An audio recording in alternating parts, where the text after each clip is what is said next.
Mm-hmm. So, should I answer the question, or what shall we do? Well, like, do we have some other examples as well?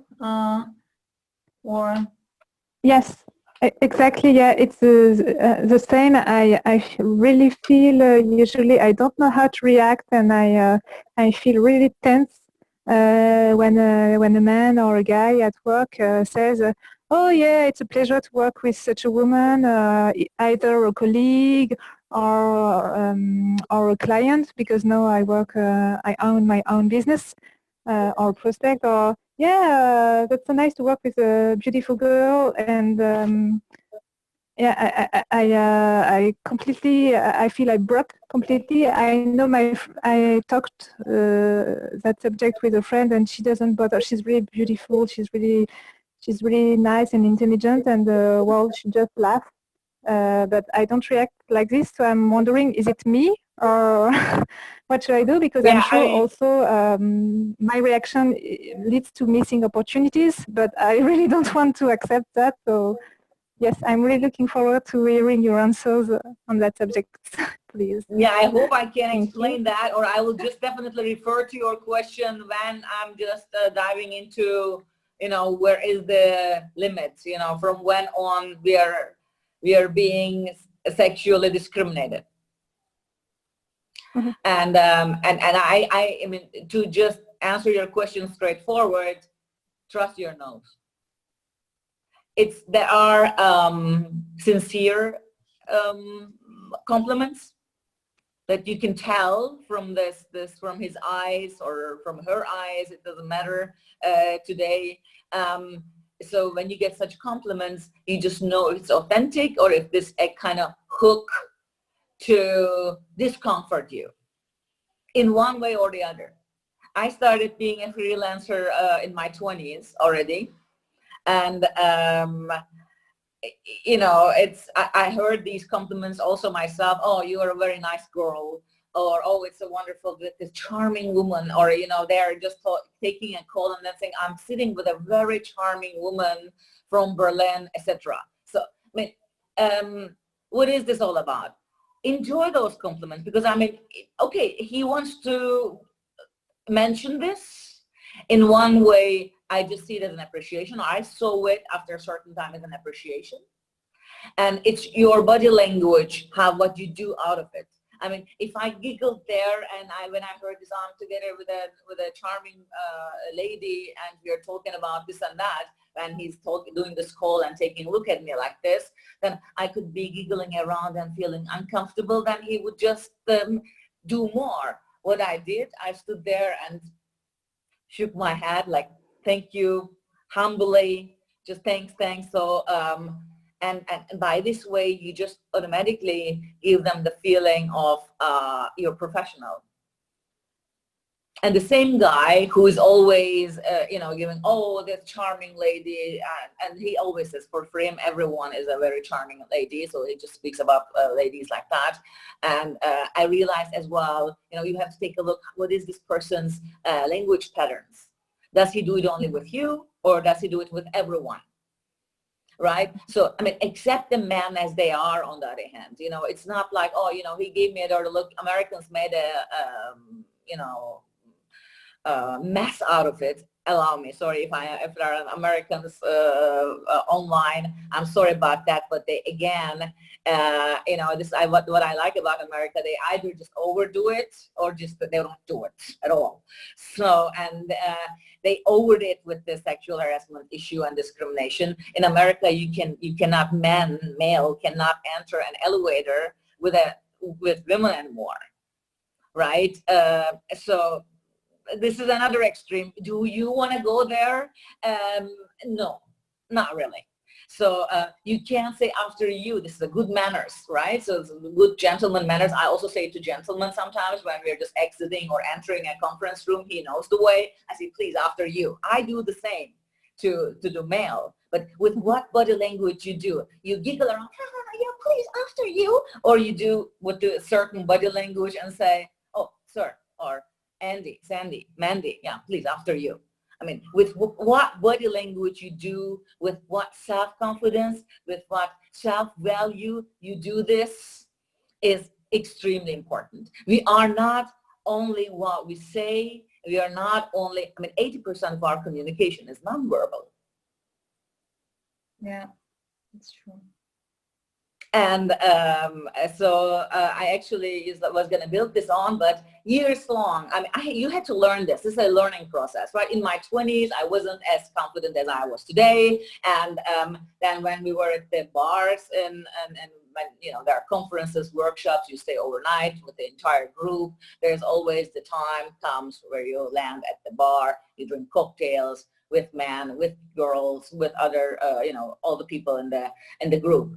And I mean, I recommend to professional women, I'm sorry to say that, think about it. If you're a teetotaler, don't drink any alcohol, okay, yeah. But, you know, if you just do enjoy drinking now and then, train a little bit. Excuse me.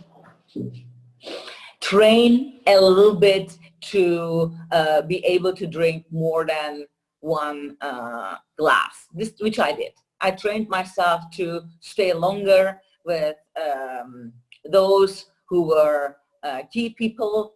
I learned this very fast. I said, oh, okay, now I have to train myself so that I don't, you know, have to leave or get drunk after 3 drinks.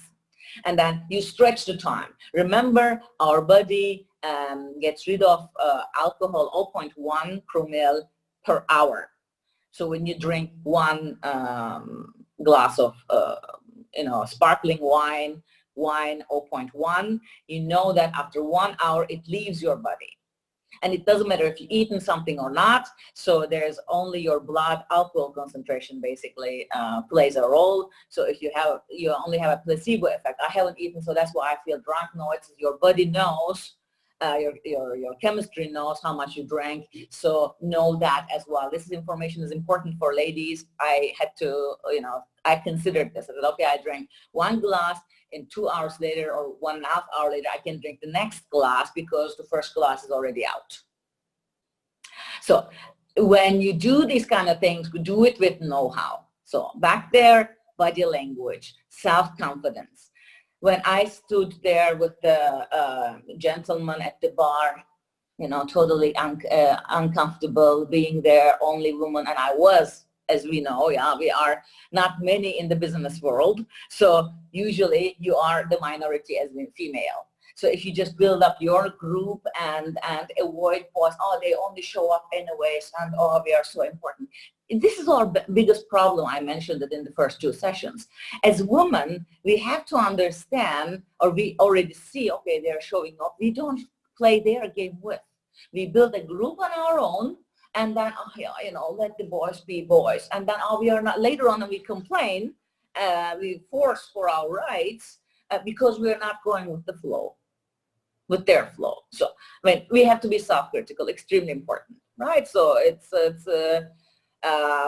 number 1 rule on the way to success and finding your own values and confidence.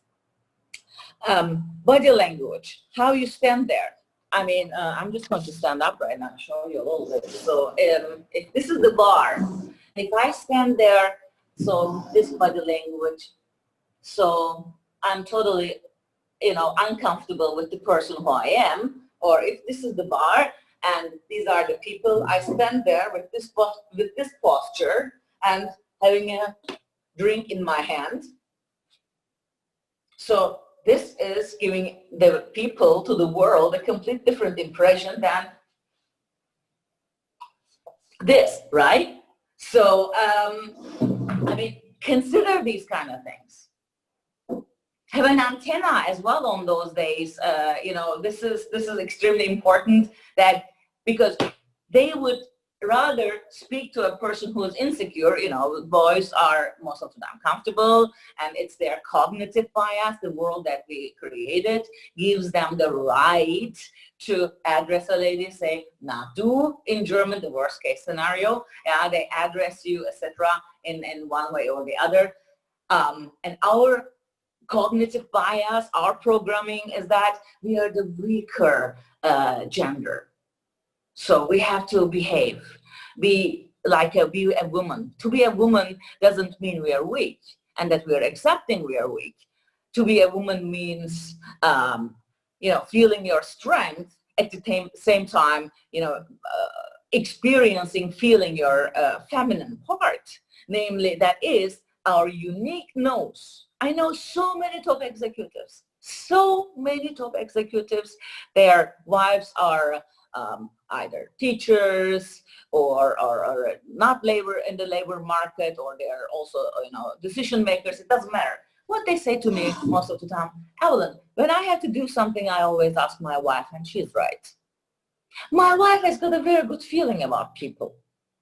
When I introduce you or her my boss, then she knew exactly this and that was going to happen, and so on. The only problem is that gentleman Alibaba, Jack Ma, 57% of his company is occupied by female. Yeah, because he understood that the female, when accepted and respected, we would kill and kill for the guy or woman, doesn't matter who is doing it. We are reliable and we wouldn't cheat. We wouldn't spit in the bowl we are eating something from. We wouldn't do that. Boys do that. I remember another company owner, furniture company, big, Europe-wide. He just told me, well, Evelyn, I need a global purchase manager, a female. He said, I am sick and tired that the boys are taking advantage of my trust all the time. Sooner or later, they cheat with the suppliers. I said, why do you want to have a woman? Because he said, they won't do it. When I give them the best salary that is possible, they won't do it. They won't cheat on me. I said, well, voila, you understood what's going on. So this is our uniqueness with, again, understanding our value. So what is our value? When you just, in the sexual harassment and discrimination, when you just think as a woman all the time, so, work on your cognitive bias, that you are the weaker gender, then you're going to be perceived as a weaker gender. When you try to reach equal treatment or equal mindset only by collecting certificates, MBAs, more SAP courses, blah, blah, blah, this is also not going to solve the problem. You have to learn to interpret the person who you are, as female as you are, as strong as you are, who's got skill sets, who's got a very good sense of receiving and interpreting nonverbal signals. This is who we are, ladies, and we don't use that power. Boys who are smart, they take advantage of this very gift of ours, but I know so few women who checked what kind of ability this actually is. So, this was a very long answer to the question and already part of my speech today. So how do we run on? Can I run on? Sure. Yeah. Or are there any other questions that we can just, I'm flexible. Probably we should save the questions till the end of the session, and then, okay. yeah, it's easier. Okay. So then let me ask you this question. We female, we ask ourselves all the time, is my t-shirt too tight? When we hear a sexual statement from a male colleague, oh, this t-shirt or this top looks really good on you. Then we just think, oh, am I wearing too sexy things? Is that so? Why are we always asking or looking for the mistake for ourselves at the very first place? Just ask yourselves. I hear this very phenomenon very often. I agree. So yeah. When we hear from male compliments, then and sometimes they're unpleasant, we just say, oh, maybe I am. Maybe it's my fault to hear these compliments or to, these kind of tries. And this has got something to do with as mentioned before, cognitive bias of them, that the world we created, if it's not from the parents, they may come from a very liberal parent, mother is a tough cookie, father is a tough man, and so on. But this kid watches TV. This kid sees other examples, he goes to the other kids' home, other examples of the society. So their cognitive bias is to show off, to do this all the time. And our cognitive bias, although you might come from a very, one-parent family, tough mother, etc., if you've got a very good positive role model home as a female, however, we are programmed in one way or the other. The world we created is so. You have to start seeing the world like this, slowly but surely. We are modern human now. Yeah, it's modern to just really zoom out and take a look at this. Your cognitive bias, your programming, and perception of things. And then you will just basically see, okay, I'm actually programmed. It was also for me a realization a couple of years ago. That, wait a minute, I always am programmed, or I was actually programmed, oh, I'm weak. No, I'm not weak. First of all, it clicks, it starts from there. Then you compare all the time. So am I wearing too tight things? Our cognitive bias is most of the time in the compare modus. Good compliment, bad compliment. I'm slim, or she's not. Good, bad, as said. Weak, strong, slim, fat. We're always comparing. Right? So, and I'm now asking one tough question to you all. Tell that comparing part of you, if you heard such a sentence, oh, this body, so I'm just going to show off a little bit, yeah, so I'll do it like this. So, this body looks really good or sexy on you. When you hear this such a sentence from a man, if that was a very charming man, good-looking, 180, 190, really a good-looking, or Clooney kind of guy, yeah, or whoever or Brad Pitt kind of guy, then he just says to you such a sentence, you would probably say, oh, thank you, thanks, giggle. And if a guy, the same sentence is said by a person who is totally not taking care of himself and, more or less ugly and not very pleasant looking kind of man, then you would run off and say, oh my God, take care of that. Take a look at that. So you have to optimize this as well. I really had this situation not long ago. That's why I took this part or this very topic into this series of micro-learning sessions. In one of the companies I work for, I actually said to the company owner not to take that man. I knew him from previous lives, from previous constellations, but the company needed that person. I understood as well that, this person was a ticking the box kind of really an egoistic doer kind of man, so he presented himself. And he was taken on board. And he started telling women, including me back then, and when I was in this company as well, I can ignore that. I can just say, I did this one. And whenever he just, he complimented me that I've got the best bum on the planet. Can you imagine that? Really, with this wording. Terrible. Yeah. So, and I took a look at him, I'm totally speechless. And then I just told him, just go away, and turned around and wrote my thing. However, I'm me. I'm Evelyn Goodman. I can just do this and show this, contenance to him. He did this with the other people who are not as confident as me. And he just said to one of the ladies, oh, you should be wearing these glasses more often. I find it totally erotic. It's not allowed that we just, and that lady was thinking next day, should she wear the glasses to go to work or not? Imagine that. I mentioned this before. This is not allowed, ladies.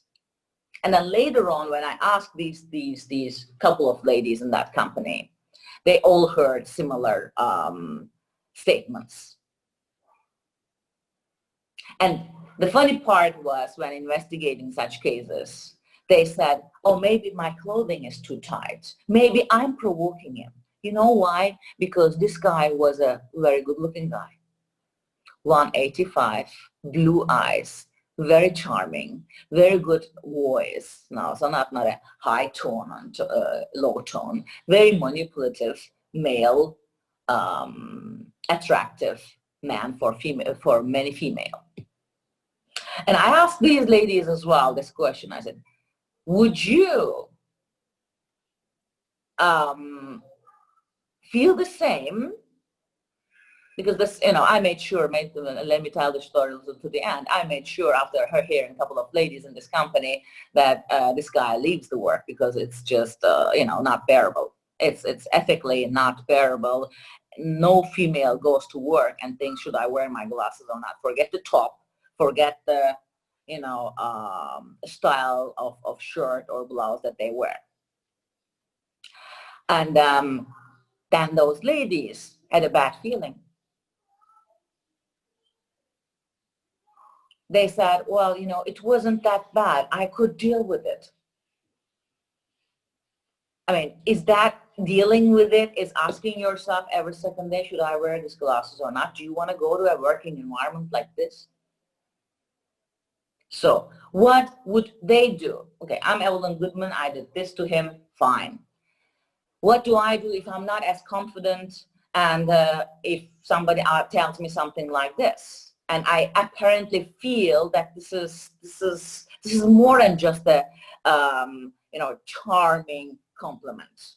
Your nose know that.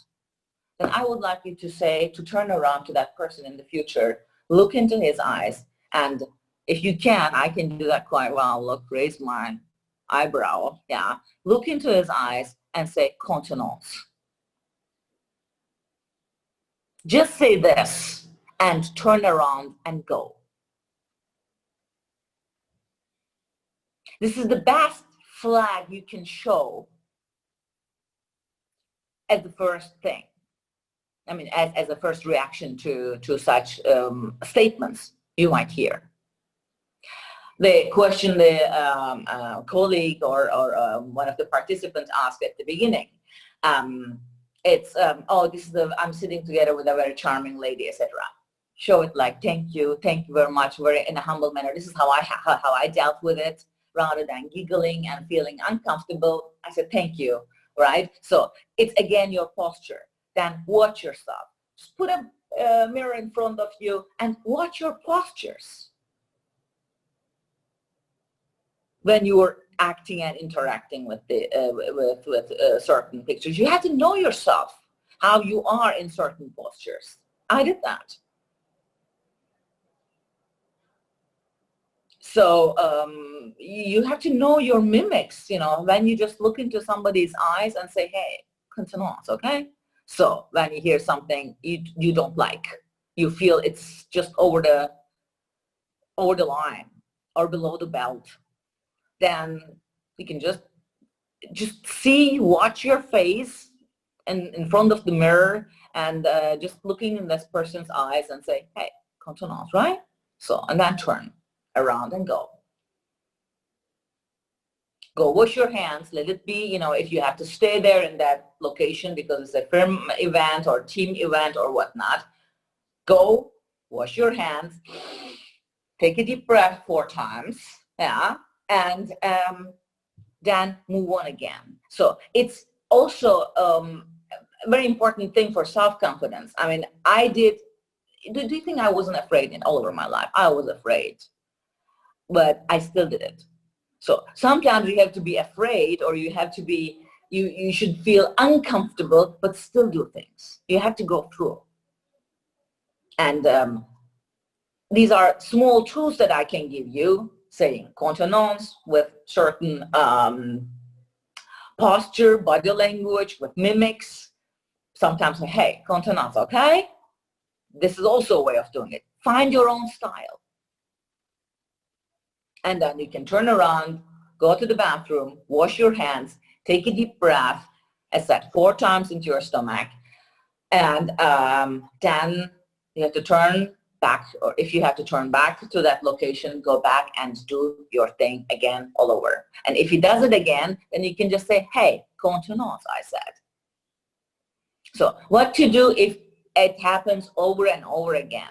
If you have a company that is a corporate or there's an HR department, go to the HR department and report it. However, before you do that, before you escalate up to the upper levels, do a diary. I don't know, 19th of May, 1385, we were at the cafe or we were at the coffee machine and he said to me this. And, do little notes so that you have a little documentation. And try to speak to other people and ask how they are, if they have the same problem with the same person. Try to get and collect information and represent it, definitely represent it to HR department in your companies. We cannot tolerate bullshit, ladies, especially when it is about discrimination and when it is about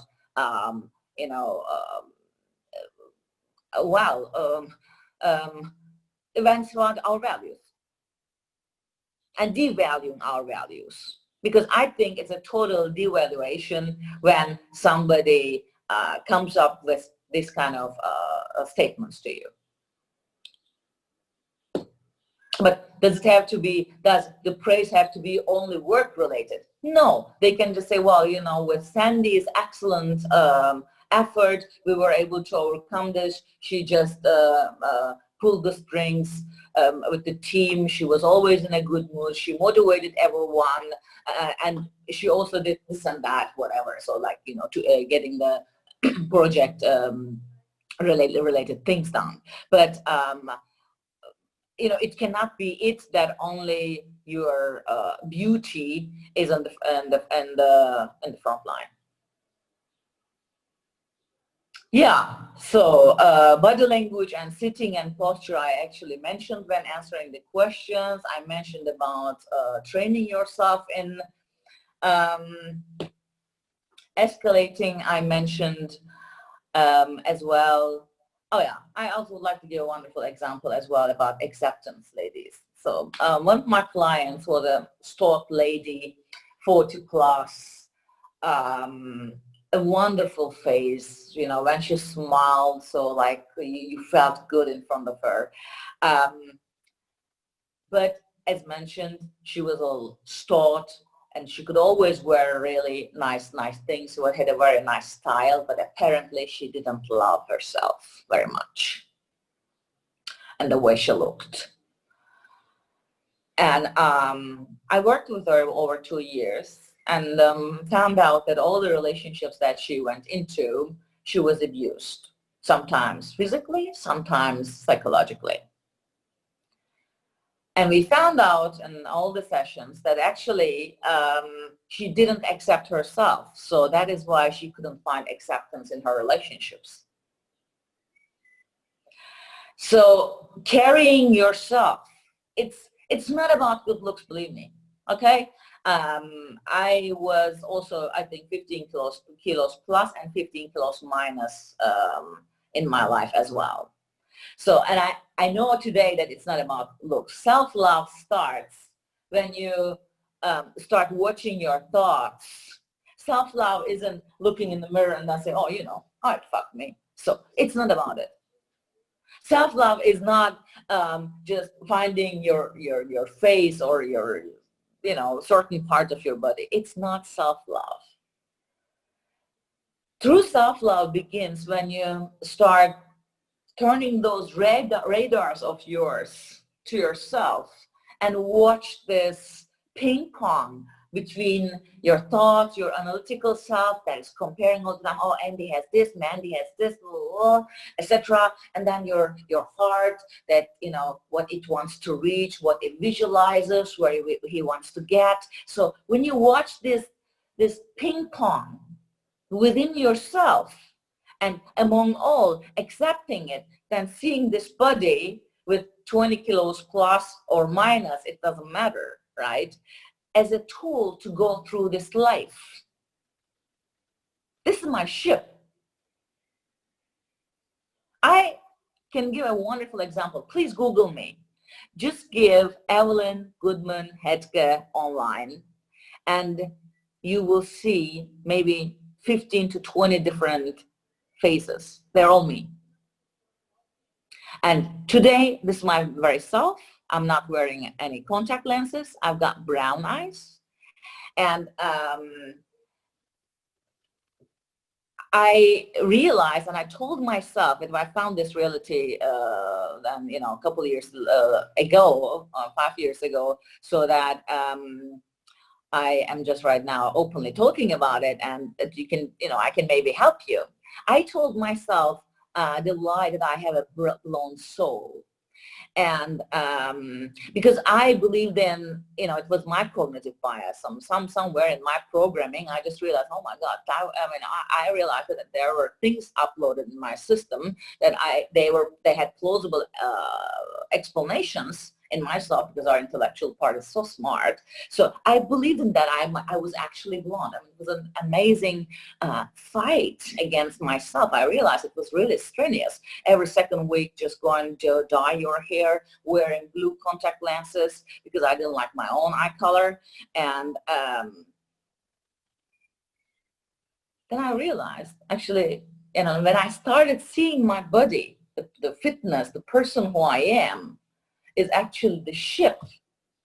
And when I accepted my true self with my natural being, I realized that I become more beautiful and I feel more, you know, confident, because I feel well in my skin.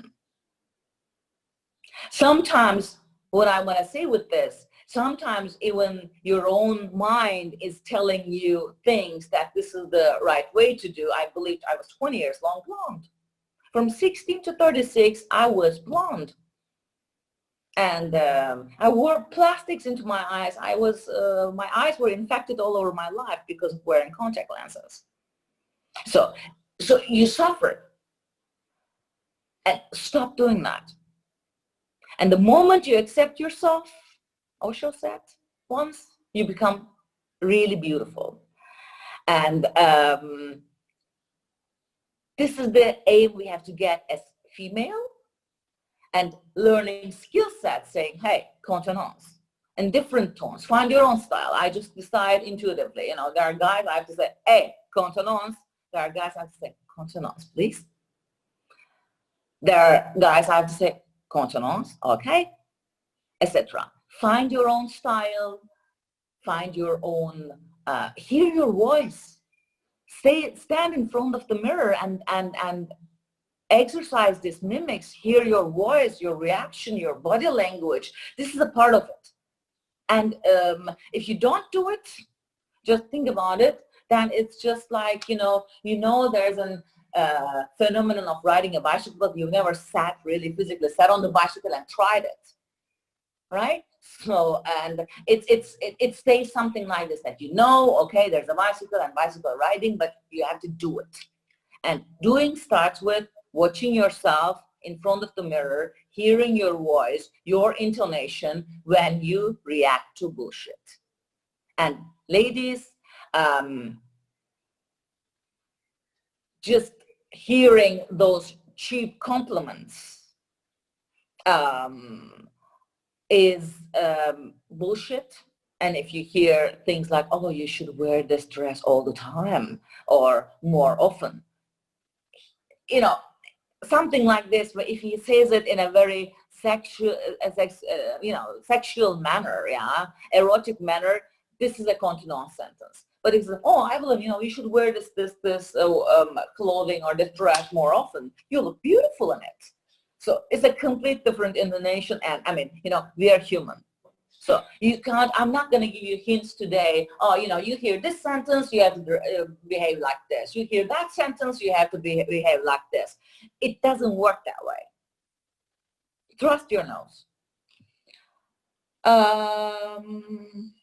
Yeah, I'm done.